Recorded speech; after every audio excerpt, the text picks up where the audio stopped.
cloudy here at the coast, and going to try to do some land navigation out here. There's a bunch of sand dunes over here without a lot of things to kind of side off of, so I thought it'd be an interesting challenge. And anyway, let me get to a more protected area and then I can show you my kit. All right, well, now I'm past the first set of sand dunes, and it's a bit more protected, less wind, less noise from the coast. There's actually middens in this area. For obvious reasons, it's protected from everything, so it makes good sense. But all right, time to show you what I brought with me. So in my kit,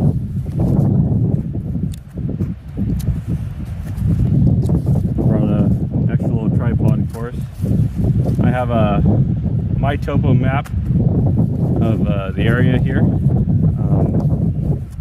My map kit, which I included a satellite map of the image of the area, and then pencil, notepad, and a protractor for the navigation part. And then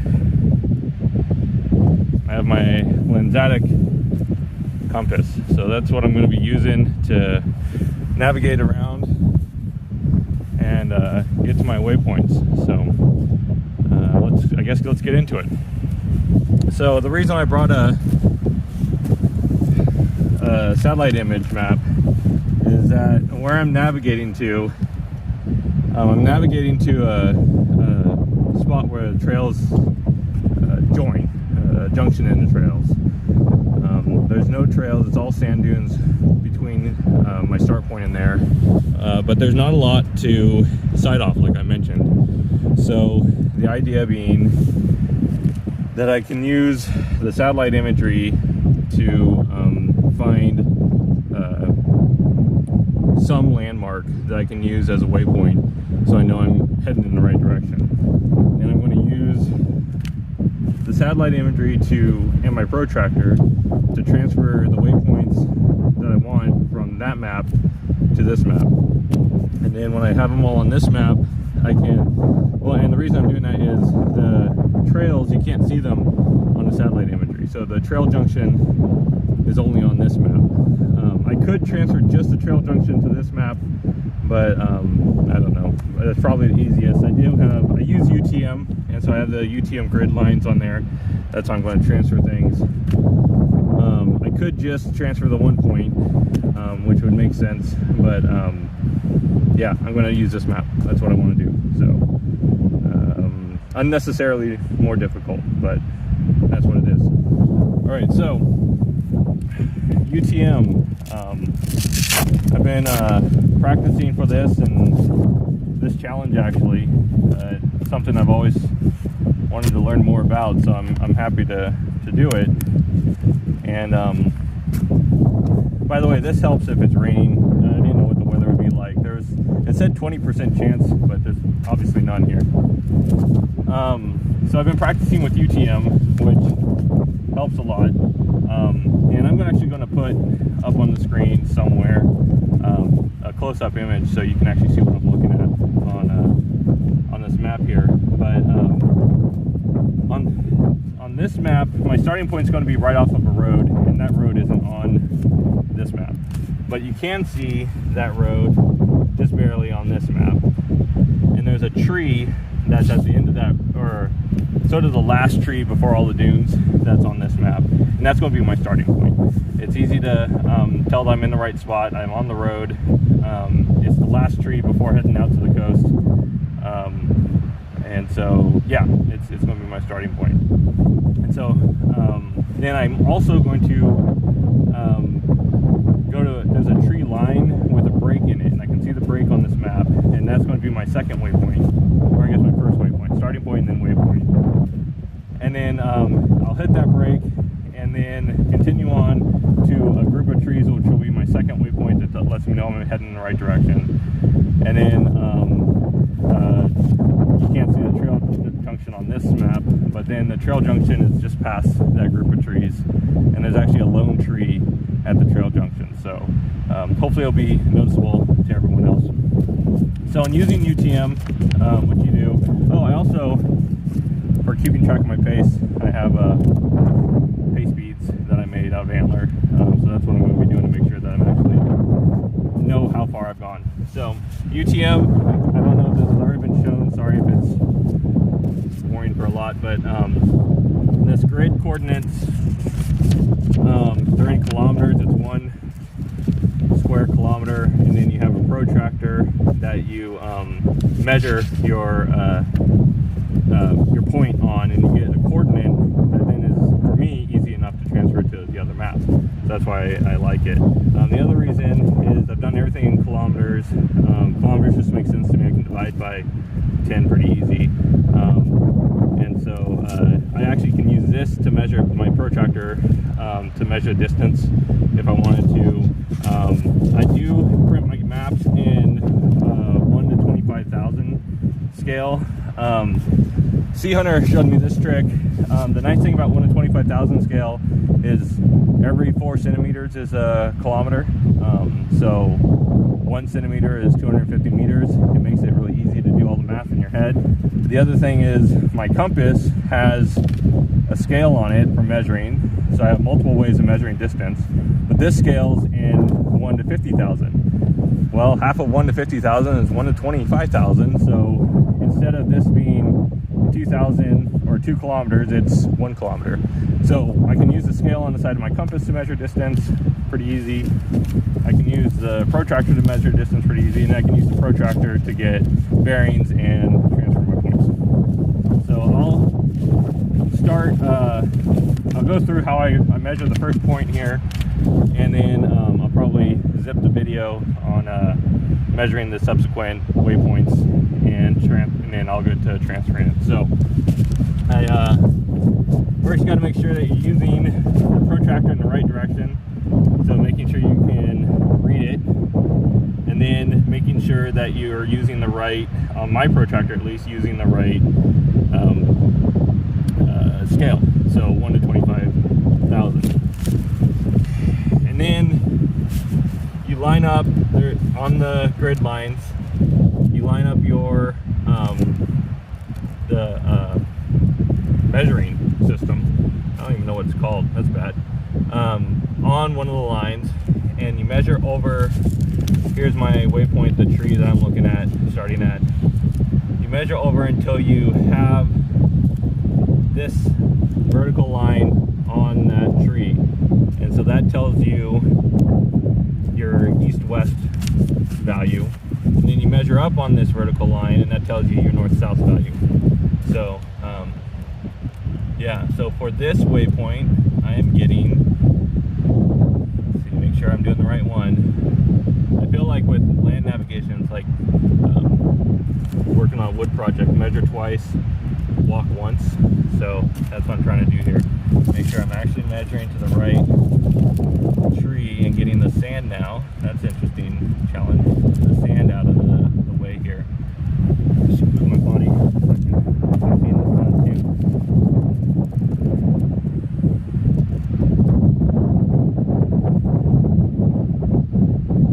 Alright, so I'm getting for east-west, I'm getting 0494. I'm going to call that 520 for this point here. And so now what I do is I write that in my notepad.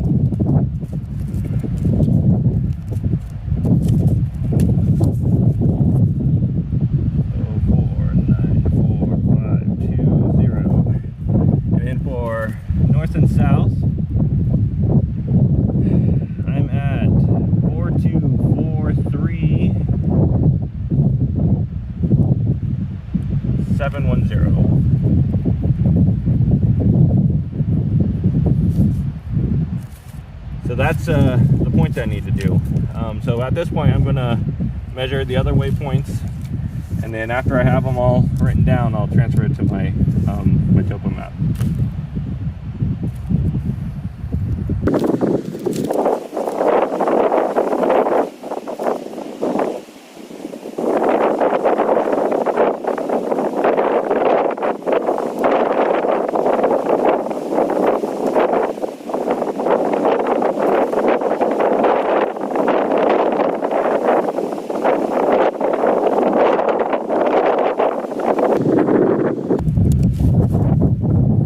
so now I have my waypoints in, but I don't have my final spot in because I can't see that on this map. So now this map for me is done. I really don't need it anymore. So now to transfer these waypoints that I wrote down to my actual full-size topo map.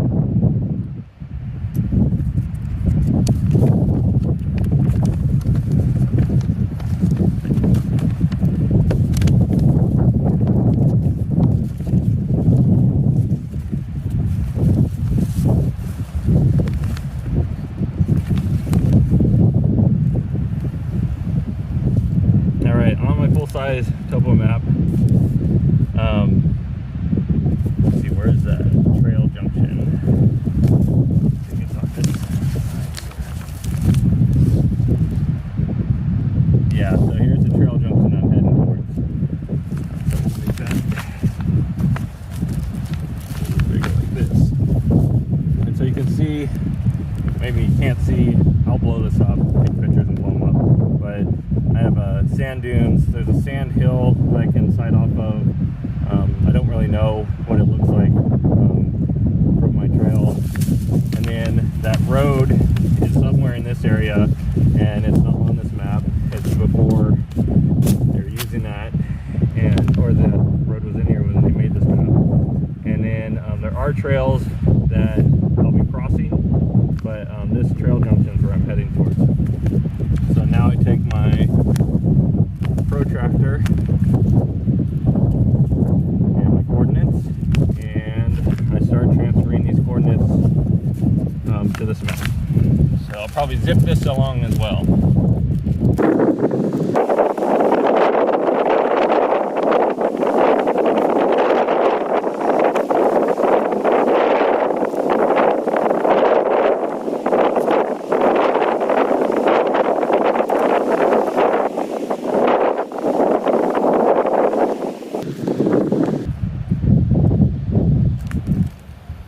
Alright, and then my last point here is my destination point. And so now I'm going to use the edge of my protractor to start drawing lines I can get bearings off of.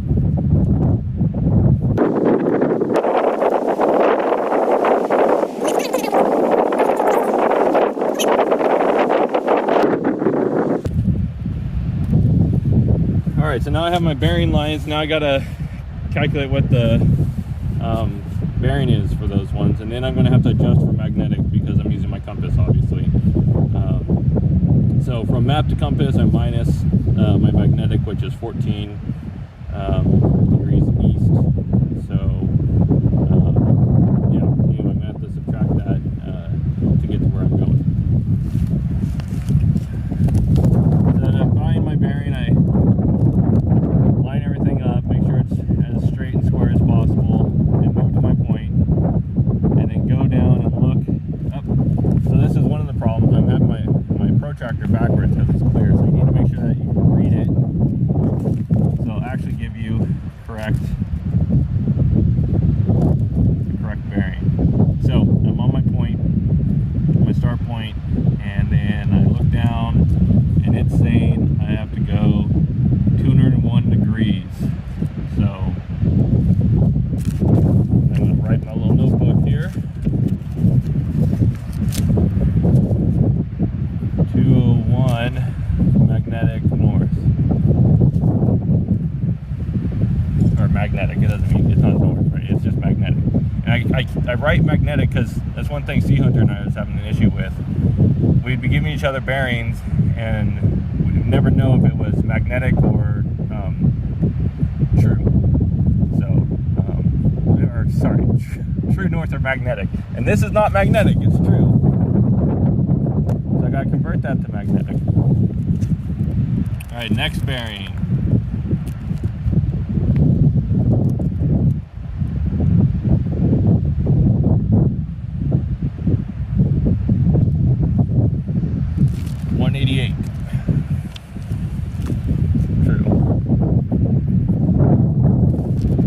Actually going to measure that second bearing again just to make sure I know I'm doing the right one. Yep, okay. Alright, third bearing line isn't long enough, so I need to extend it.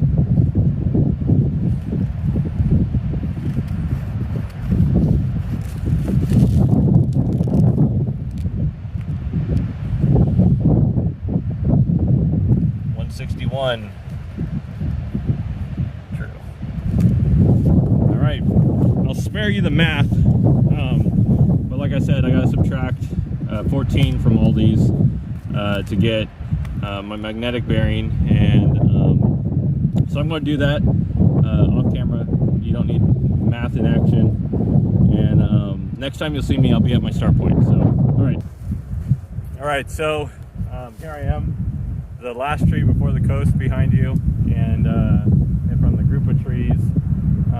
One thing I realized I didn't show, I haven't done it yet, is calculating the distance so I can use my pace speeds to make sure I haven't missed my mark. So I need to do that still, so we'll do that now.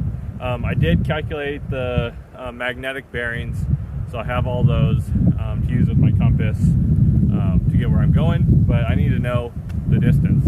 So I'll do that, show it here on the ground, and then we'll shoot the first bearing and start walking.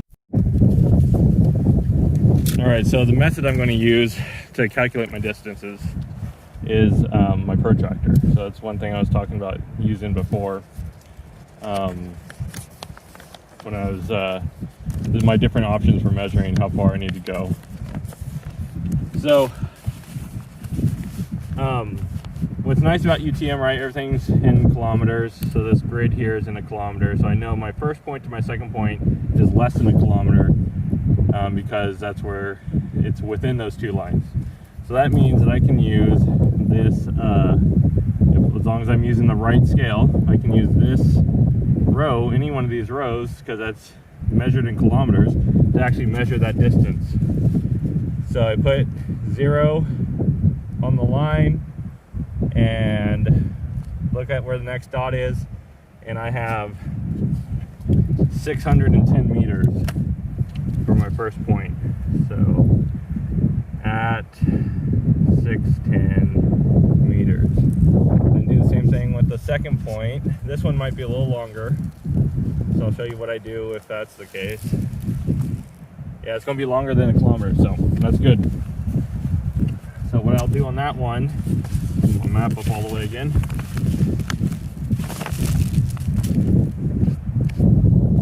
Is I'll use that clear line, the one that's open, and I'll put that line, and I'll just make a little tick mark at 1 kilometer. So that's 1 kilometer, and to my, the sun is messing with me here, to my next spot I have 120 meters, so that's 1.12 kilometers.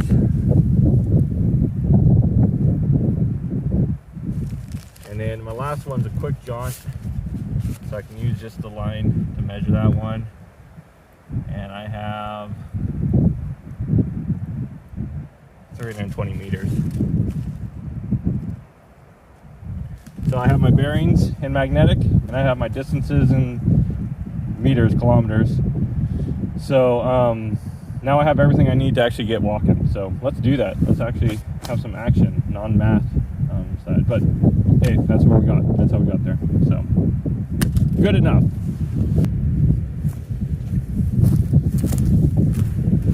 All right, so I think you can see some of the problem here.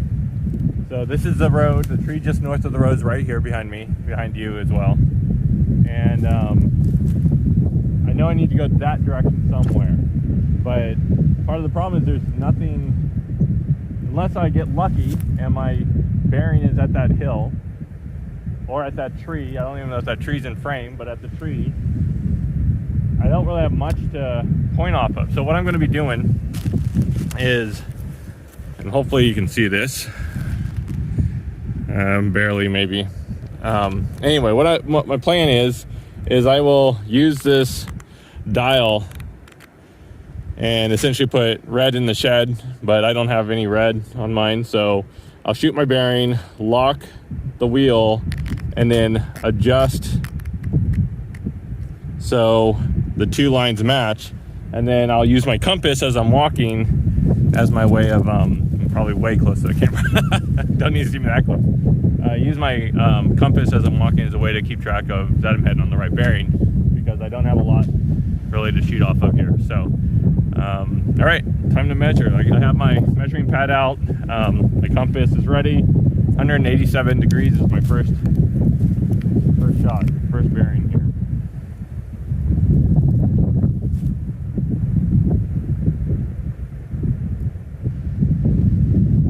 I'm gonna take my glasses off. It's hard to see the compass.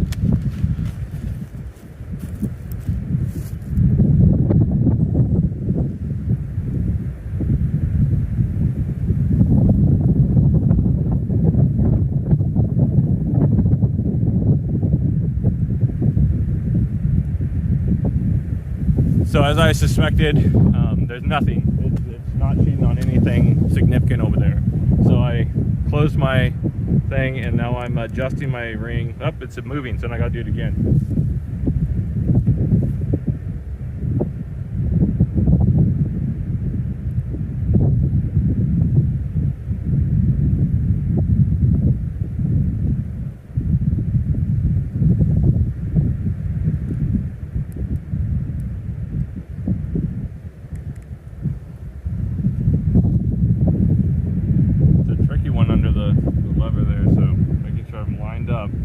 All right, so I got my red in the shed now set, so now I'm gonna go check my measurement one more last time before I start walking. 187, so time to get moving. See you at waypoint 1.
Well, you can see I told you about a tree line that I'm looking for a gap in.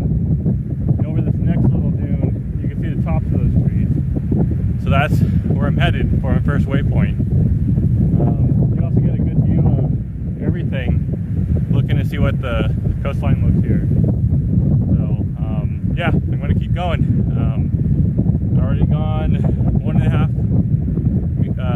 Let's see, that'd be 150 meters, so got some more to go. All right, I'm at my next spot here. Next set, that second rise I just showed you a second ago. I still can't quite tell where my gap is, so yeah, I'm sure I'll find it, but it just be nice to see. I'm just over 300 meters now, halfway. That seems about right with how far I've gone to this spot. So anyway, shoot another bearing, make sure I'm still on the right path, and check my compass. All right, well, I hit waypoint 1. It's a gap in the trees. I'll do a little pan back and forth after I talk a bit here, show you that is indeed the gap. This is also one of the trail crossings on the other side. That's the trail. I calculated 610 meters. I did my pace count, and I'm at 625 meters. So I'm using a sliding pace count, depending on if I'm going up a dune or down a dune, that type of thing. But generally between 60 and 70 paces per 100 meters.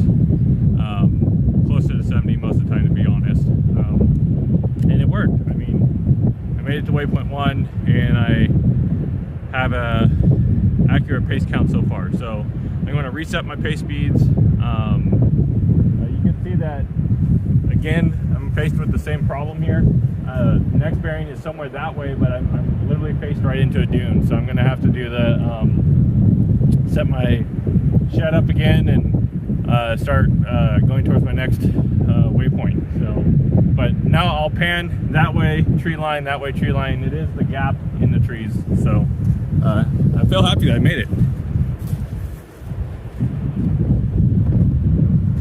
So you can see the tree line just goes down that way, and then tree line going up that way, probably hard in the sun.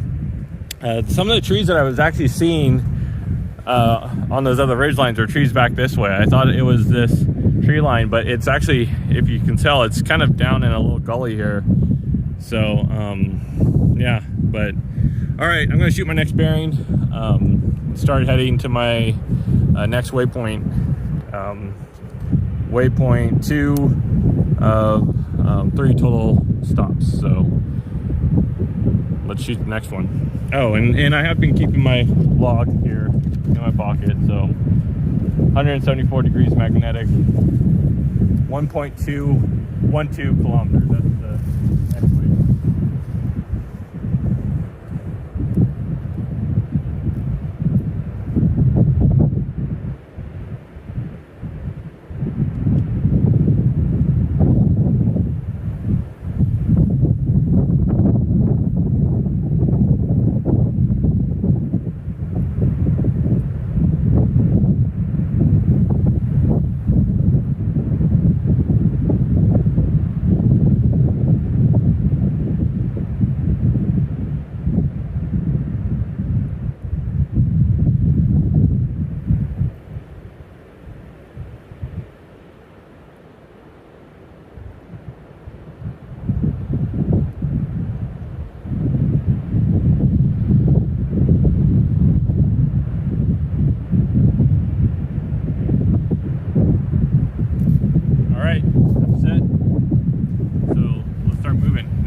Well, I don't know how easy it is to see in the camera, but this is what I came up to. So I have a pretty big U shape going on here that I got to go either around or through. And because my destination's over there, and I think I'm going to go through. It's really going to mess up my pace count. So yeah, that's the problem with the sand dunes, is that there's no real, you don't see this type of thing to know that this is what you're going to kind of come across. But anyway, yeah, it's time to just figure out a pace count for this and keep going.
Another one of those kind of steeper dunes, kind of straight up and down. Pace count's hard, obviously, but with this one, I do have right here a way to just get around it. So what I'm going to do is I'm going to pick, let's see, that point is where I need to go. So I'm going to go around the obstacle by getting to that point. So I won't count pace I don't know how to say this exactly. I won't count my paces. I'm walking perpendicular to where I'm at here, only when I'm parallel, and then recount pace on the other side, and hopefully that'll give me an accurate pace count to get around this obstacle. It's really, I mean, we're talking maybe 10 meters that way, right to the camera. So, and I don't know how much of this you can hear since the wind is getting higher, but so it goes. I'm gonna navigate to over there.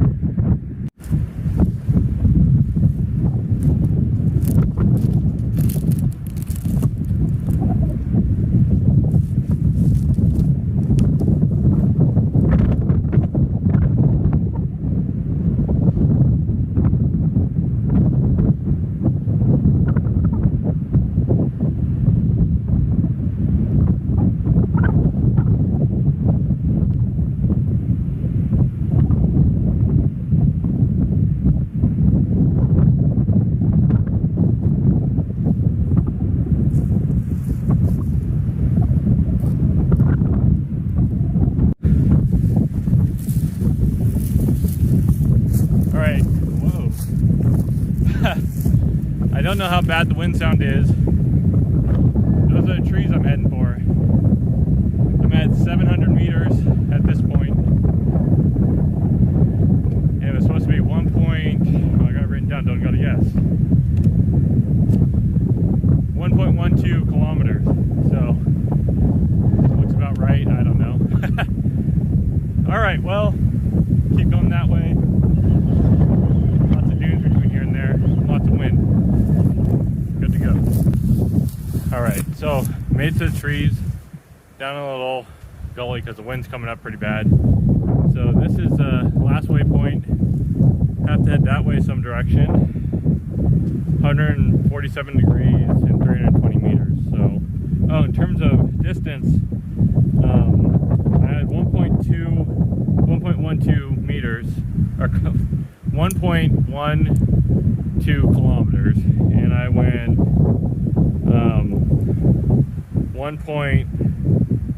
it's just before 2, 1.2, so yeah, pretty accurate. I did have a few obstacles I had to go around, a bunch of dunes that were super steep, back up and down, and so going around those probably added some, and going up and down. I fluctuated my pace count a lot, up to even 90 paces per 100 meters.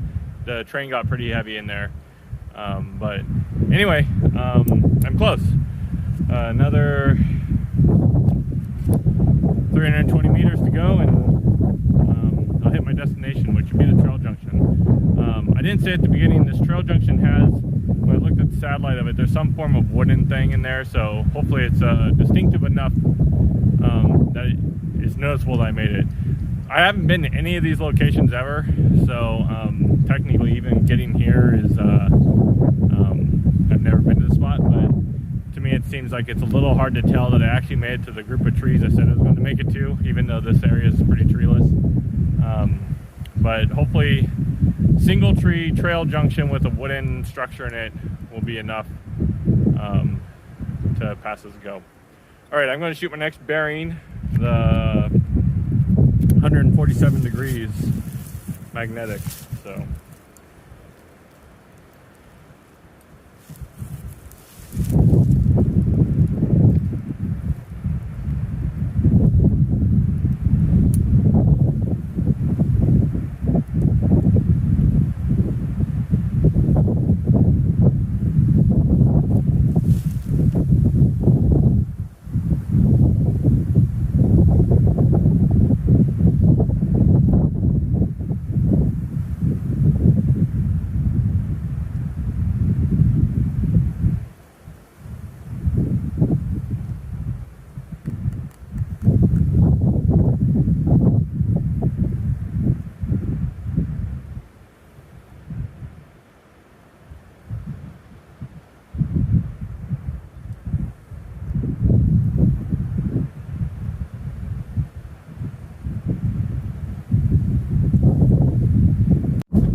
around. With all that, it just gets hard when you're going up and down different levels, making sure you have accurate pace count. So I'll take the camera out now of the tripod. Make sure you see that it is the trail junction. That one tree. Didn't know what these were. Railings make sense. There's a sign here. That's the trail sign. But that's one of the trails that goes off that way. That's the other trail that goes off that way. And then that way for the others. So anyway, this is my ultimate goal, my destination. So I lost my sunglasses, and I think I lost them at the starting point where I started walking. So I'm going to actually calculate azimuth back to that direction and go find them there. If they're not there, then I left them when I was doing all my calculations, you know, plotting everything out. So it's one of the two locations. Yeah, next time I see you, it'll be one of those two spots when I find my sunglasses. I'll navigate back to those. All right, well, really quick, we're getting creamed by the truck. So, back to my starting point now.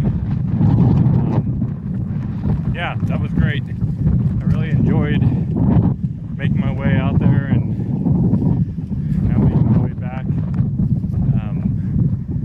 So here's the tree I started at, and then the road right there where the cars are. So, alright, well, I'm going to look for my sunglasses, and I'll just put a little quote or something saying whether I found them or not. But yeah, maybe I'll also look in the video and see where I took them off at. So anyway, hopefully this was a go, and yeah, it was a lot of fun. I like navigation, land navigation, so it's always a fun skill to practice. All right, talk to you all next time.